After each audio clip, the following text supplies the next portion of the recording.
Decenas de miles de civiles siguen atrapados en condiciones extremas en la ciudad portuaria de Mariupol, sitiada desde hace semanas, y en la sureña Mykolaiv. Al menos 7 personas han muerto y otras 22 resultaron heridas cuando un misil ruso alcanzó un edificio del gobierno regional. Otra tendencia se afianza. Según las fuerzas ucranianas, siguen liberando territorio de los agresores rusos. Fuego cruzado en la ciudad de Irpin. Ucrania reporta nuevos avances a la hora de frenar la invasión rusa. La ciudad, situada en las afueras de Kiev, fue liberada tras intensos combates y fuertes bombardeos. El presidente de Ucrania anunció su reconquista, pero advirtió que la situación sigue siendo tensa. Los invasores están siendo expulsados de Irpin, se alejan de Kiev. Sin embargo, es demasiado pronto para hablar de una situación bajo control. Los combates continúan. El ejército ucraniano espera nuevos ataques y se prepara para defender el terreno ganado. Un militar explica que las fuerzas rusas fueron forzadas a retroceder entre unos 3 y 4 kilómetros. Los francotiradores que nos tenían en la mira operaban desde aquí. En Irpin vivían más de 60.000 personas. Muchas se vieron obligadas a huir. Algunos que consiguieron escapar de los combates se refugiaron en la vecina Kiev.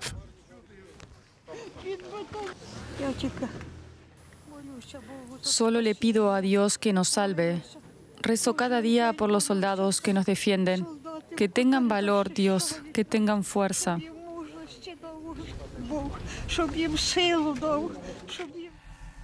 La guerra dejó casas y calles en ruinas. Las tropas ucranianas aseguran que también retomaron el control de la ciudad de Trostianets, en el noroeste del país y cerca de la frontera con Rusia. Y en la cercana Kharkov, el ejército ruso abandonó tanques y artillería ante el contraataque de las fuerzas ucranianas. Mientras, la sitiada Mariupol sigue enfrentándose a una grave crisis humanitaria. 160.000 personas están atrapadas sin alimentos, agua ni electricidad. Al menos 5.000 personas habrían muerto. Las autoridades reiteraron su llamado para evacuar a la población. A pesar de que las conversaciones de paz están en marcha, las tropas rusas siguen atacando las posiciones militares en Ucrania. Pero el ejército ucraniano está decidido a resistir a la agresión rusa. Y nos vamos ahora directamente a Kiev. Hablamos con el periodista Nicolás Castellano. Nicolás, lo primero, ¿cómo se ha recibido en Kiev esa noticia, el anuncio de una reducción de la actividad militar en torno a la capital de Ucrania?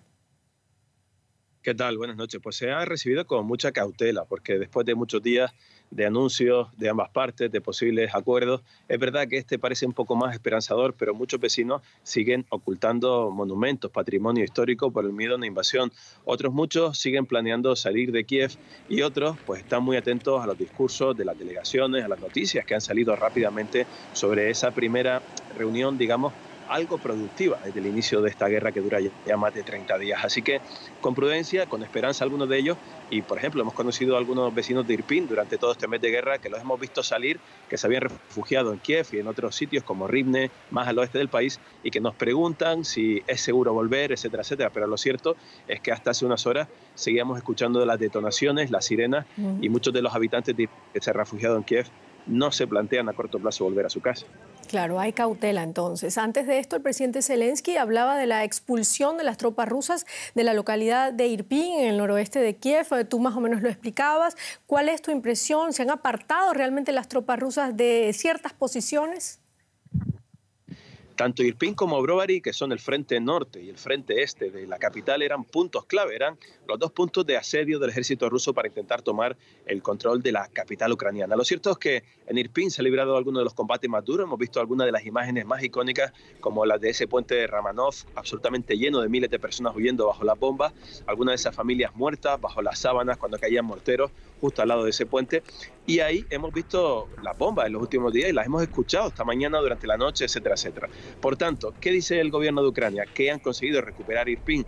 Se refieren a la mayor parte de esa localidad de 60.000 habitantes, pero también reconocen fuentes militares ucranianas que los rusos están solo a 800 metros al norte de esa posición. Por cierto, ahora vuelven a sonar sirenas antiaéreas, por si se escucha en la misión, y que vuelven a advertir de posibles ataques. Lo cierto es que, a pesar de esas negociaciones que se celebraban en Turquía, las bombas han seguido sonando aquí en suelo ucraniano. Sí, sí, escuchamos las sirenas detrás de ti, cuidado, por supuesto. Veíamos antes el ataque ruso a Mykolaiv con varios muertos. ¿Cómo se interpreta este tipo de bombardeos? ¿Qué busca Rusia?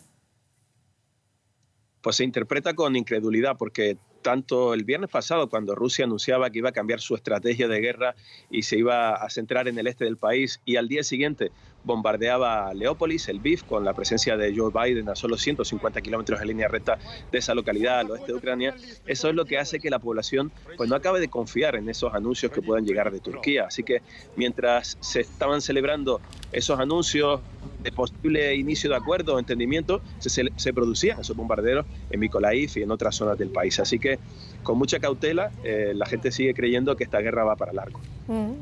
Muchísimas gracias, Nicolás Castellano, desde Kiev.